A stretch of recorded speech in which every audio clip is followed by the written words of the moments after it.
Hello friends, welcome back ஸ்பெயினிஷான நண்பர்களே. இன்றைக்கி இந்த வீடியோவில் மிக முக்கியமான எச்சரிக்கையான ஒரு ஆன்மீக விஷயத்தை தான் இந்த வீடியோவில் அதிரடியாக ஷேர் பண்ண போகிறேன். ஷேர் பண்ணுறதுக்கு முன்னாடி என்ன விஷயங்கிறத இன்ட்ரோவில் ஷேர் பண்ணுறேன், வாங்க பார்ப்பீங்க. 2026 ஆண்டில் மிக முக்கியமான ஒரு நாளாக இன்றைய நாள் அமைந்திருக்கு. இன்றைய நாள் அப்படி என்ன முக்கியமான நாள் அப்படின்னு கேட்குறீங்களா? இன்றைக்கி பார்த்திங்கன்னு வச்சுக்கோங்களேன், மார்ச்சுடைய 3ஆம் நாள். தமிழ் மாதம் பார்த்திங்கன்னு வச்சுக்கோங்களேன், மிக முக்கியமான மாசி மாதத்துடைய 19ஆம் நாள் கிழமை. அதே போல் இன்றைக்கி பார்த்திங்கன்னு வச்சுக்கோங்களேன், செவ்வாய்க்கிழமை. இன்றைக்கான செவ்வாய்க்கிழமை ஒரு சாதாரண செவ்வாய்க்கிழமை கிடையாது, மிக எச்சரிக்கையான ஒரு செவ்வாய்க்கிழமை. அப்படி என்ன எச்சரிக்கையான செவ்வாய்க்கிழமை அப்படின்னு கேட்குறீங்களா? இன்றைக்கான செவ்வாய்க்கிழமை பார்த்திங்கன்னு வச்சுக்கோங்களேன், பௌர்ணமியானது வருது. இன்றைக்கி வரக்கூடிய பௌர்ணமி சாதாரண பௌர்ணமி கிடையாது, மாசி மாதத்தில் வரக்கூடிய ஒரு சூப்பரான பௌர்ணமி. இன்றைக்கி பௌர்ணமி மட்டும் சிறப்பு கிடையாது, இன்றைக்கி பௌர்ணமி இரவு ஒரு முக்கியமான சம்பவம் வானத்தில் நடக்க இருக்குது. அதனால் இன்றைய நாள் மிக எச்சரிக்கையான சக்தி வாய்ந்த நாளாக கருதப்படுது. அப்படி என்ன எச்சரிக்கையான நாள் அப்படின்னு கேட்குறீங்களா? இன்றைக்கி இந்த ஆண்டுடைய முதல் சந்திர கிரகணமானது நடக்க இருக்கு. நடைபெறக்கூடிய இந்த சந்திர கிரகணம் இந்தியாவில் ஆக்சுவலி தெரிய போகுது. ஆமாங்க, இன்றைக்கி நடைபெறக்கூடிய கிரகணமானது சரியாக சந்திரன் உதயமாகக்கூடிய வேளையில் இருக்குது. அதனால் இந்த கிரகணமானது இந்தியாவில் பெரும்பாலான பகுதிகளில் தெரியும். இந்த கிரகணம் ஆரம்பிக்கிறதுலேருந்து முடிகிற வரைக்கும் ரொம்பவே கவனமாக இருக்கணும். அதை பற்றி ஆல்ரெடி 2 வீடியோ நான் ஷேர் பண்ணியிருக்கேன். அதை பார்த்து எப்படி கவனமாக இருக்கணுமோ அந்த மாதிரி கவனமாக இருங்க. இந்த கிரகணம் இன்னைக்கு நடந்து முடிஞ்ச உடனே வீட்டை இந்த முறையில் சுத்தப்படுத்தணும் என்பது குறிப்பிடப்படுது. ஸோ அது எந்த முறை, அதை எப்படி பண்ணும் அப்படிங்கிறத தான் இந்த வீடியோவில் சொல்ல போகிறேன். ஆக்சுவலி இன்றைக்கி கிரகணம் நடைபெறும் போது கோவில் நடைகளே சாத்தப்பட்டிருக்கோம். ஏன்னா இந்தியாவில் இந்த கிரகணமானது தெரியுது. அதுவும் இன்றைக்கி நடைபெறக்கூடிய கிரகணம் இரத்த மூன் என்று சொல்லப்படக்கூடிய கிரகணம். இந்த கிரகணம் நடைபெறுவது ரொம்பவே ஆபத்தானது, அதே சமயம் அசுபமானது. அதனால் இந்த கிரகணத்தில் மிக எச்சரிக்கையாக இருக்க வேண்டும்.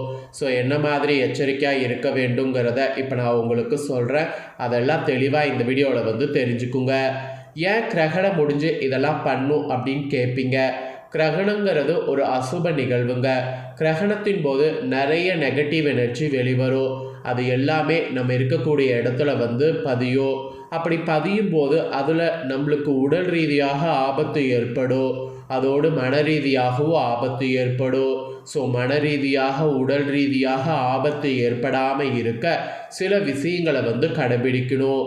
அதனால தான் கிரகணம் முடிஞ்சதும் காலங்காலமாக இந்த மாதிரி வீட்டை சுத்தம் செய்யுங்க என்பது குறிப்பிடப்படுது. ஸோ எந்த அளவுக்கு நாம் வீட்டை சுத்தப்படுத்துகிறோமோ அந்த அளவுக்கு கிரகணத்தினால பாதிப்பு ஏற்படாது. பொதுவாக கிரகணம் இந்தியாவில் தெரியலனாவே சுத்தப்படுத்தணும் என்பது சொல்லப்படும். அப்போ தெரியும் போது சொல்லவே தேவையில்ல, கண்டிப்பாக சுத்தப்படுத்தணும். கிரகணம் இன்றைக்கி எப்போ ஸ்டார்ட் ஆக போகுதுன்னா கரெக்டாக மாலையில் 4க்கெல்லாம் ஸ்டார்ட் ஆக ஆரம்பிச்சிடும். உச்சம் பார்த்திங்கன்னு வச்சுக்கோங்களேன் 5:30க்கு மேலே வரும். கரெக்டாக ஒரு 7:50க்கு கிரகணமானது முடிவுக்கு வரும். கிட்டத்தட்ட ஒரு 4-5 மணி நேரம் கிரகணமானது வலுவாக நடைபெறும். அதனால் இந்த கிரகணமானது ஒரு பயங்கரமான கிரகணம் தான். இந்த கிரகணம் முடிகிறது ஒரு டைம் 8 மணி நீங்கள் வைத்துக்குங்க. 8 மணிக்கு பிறகு ஒரு 1 மணி நேரம் நான் சொல்லக்கூடிய இந்த விஷயங்கள்லாம் ஃபாலோ செய்யுங்க. இதை செய்துட்டு அதுக்கப்புறம் தூங்க போங்க.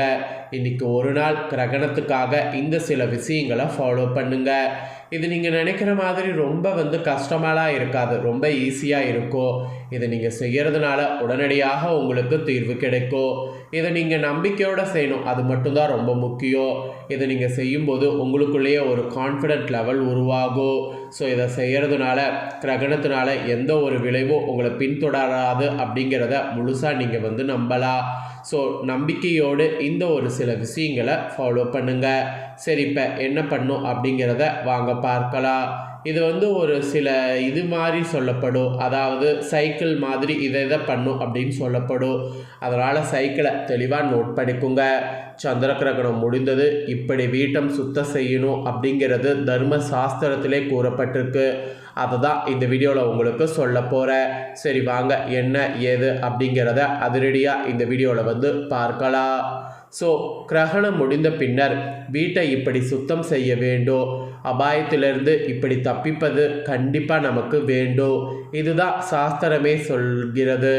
சந்திர கிரகணம் என்பது ஒரு சாதாரண நிகழ்வு கிடையாது. இருப்பினும் ஆன்மீக ஜோதிட அடிப்படையில் இது ஒரு அசுப நிகழ்வாக கருதப்படுகிறது. ஆக்சுவலி பார்த்திங்கன்னு வச்சுக்கோங்களேன், இந்த கிரகணம் நடக்கக்கூடிய அந்த டைமே பார்த்திங்கன்னு வச்சுக்கோங்களேன், ஒரு மாதிரி எனர்ஜி வந்து பாஸ் ஆகும். அந்த எனர்ஜி ஒரு சில நேரம் நன்மையாக இருக்கும், ஒரு சில நேரம் அதிக தீமையாக இருக்கும். பெரும்பாலும் பார்த்திங்கன்னு வச்சுக்கோங்களேன், அந்த எனர்ஜி தீமையாகவே இருக்கும். அதனால தான் கிரகணம் முடிந்ததுக்கு பின்னாடி வீட்டை சுத்தம் செய்ய வேண்டும் என்பது குறிப்பிடப்படுது. ஸோ கிரகண நேரத்தில் கோவில் நடைகளே அடைக்கப்பட்டு பூஜைகள் நிறுத்தப்படும். கிரகணம் முடிந்த பின்னர் சுத்தம் செய்து தான் மீண்டும் கோவிலுக்குள்ள பூஜைகளே வந்து செய்யப்படும். அந்த அளவுக்கு கிரகணம் ஒரு ஆபத்தை ஏற்படுத்தக்கூடியது. அதனால் ஃபஸ்ட்டு செய்ய வேண்டியது கங்கை நீர் கொண்டு நம்ம வீட்டை சுத்தம் பண்ணுறது தான். கிரகணம் முடிந்ததும் நீங்கள் வீடு முழுவதும் கழுவி விட்டு அதன் பின்னர் கங்கை, வைகை, காவேரி போன்ற புண்ணிய நதி நீரை பயன்படுத்தணும். அந்த நீரை பயன்படுத்தி தண்ணீரை வந்து வீடு ஃபுல்லாக வந்து தெளிக்கணும்.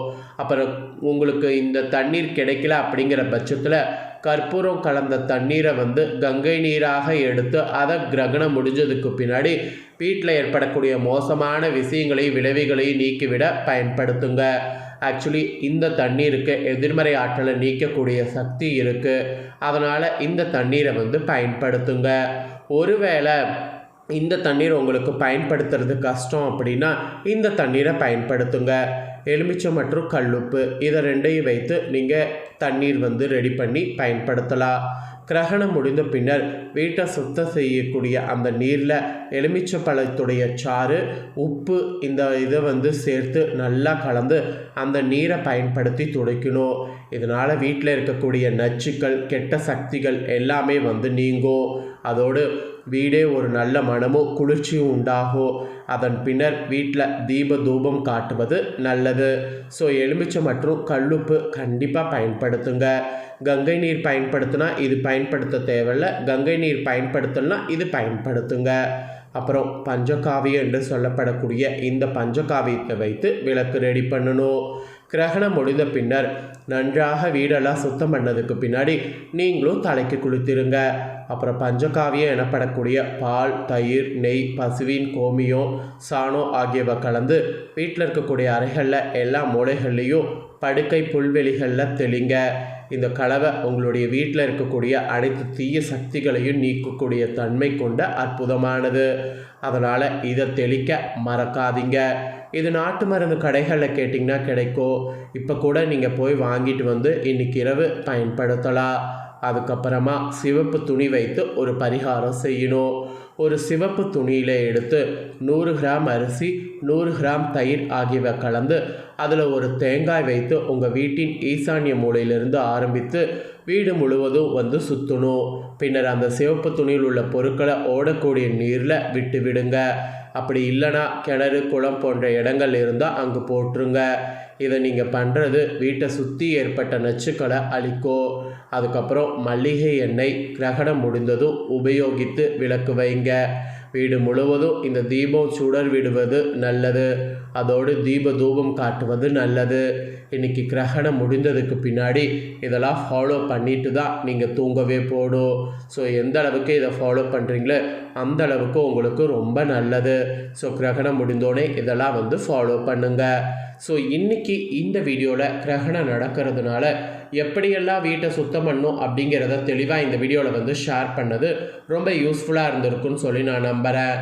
இந்த தாள்கள் யூஸ்ஃபுல்லாக இருந்ததுன்னா உங்கள் ஃப்ரெண்ட்ஸ் ஃபேமிலிக்கும் லைக் பண்ணி ஷேர் பண்ணுங்கள். ஏன்னா உங்களை போல் உங்கள் ஃப்ரெண்ட்ஸ் ஃபேமிலியில் இருக்கிறவங்களும் வீடியோ பார்க்கட்டும். அவங்களும் கிரகணத்தின் போது என்ன செய்யணும், என்ன செய்யக்கூடாதுங்கிறத எல்லாமே வந்து தெரிஞ்சுக்கிட்டோம். மெயினாக வீட்டை சுத்தம் பண்ணக்கூடிய இந்த முறையை தெரிஞ்சு இதற்கேற்ப நடந்து பயன் பெறட்டும். இதே போல் புதிய அப்டேட்டான நிறைய வீடியோ நம்ம சேனலில் போடப்படும். அதை எல்லாமே உடனுக்குடனே தெரிந்து கொள்ள மறக்காமல் நம்ம சேனலை சப்ஸ்கிரைப் பண்ணுங்கள். கூட பெல் பண்ண ப்ரெஸ் பண்ணுங்கள். ஃபஸ்ட் டைம் பார்க்குறவங்க அதை நீங்கள் பண்ணிட்டீங்கன்னா இனி நான் போடுற மற்ற அப்டேட்டான எல்லா வீடியோஸும் உடனுக்குடனே தெரிந்து கொள்ளலாம். ஸோ மறக்காமல் சப்ஸ்கிரைப் பண்ணுங்கள், கூட பெல் பண்ண ப்ரெஸ் பண்ணுங்கள். அப்போ தான் நான் போடுற மற்ற அப்டேட்டான எல்லா வீடியோஸும் உடனுக்குடனே தெரிந்து கொள்ளலாம். ஸோ மறக்காமல் பண்ணுங்கள். நெக்ஸ்ட்டு இதே போல் சுவாரஸ்யமாக வேறொரு வீடியோவில் வந்து உங்களை சந்திக்கிறேன். சப்ஸ்கிரைப் பண்ணி பெல் பண்ண ப்ரெஸ் பண்ணுங்கள். நன்றி, வணக்கம்.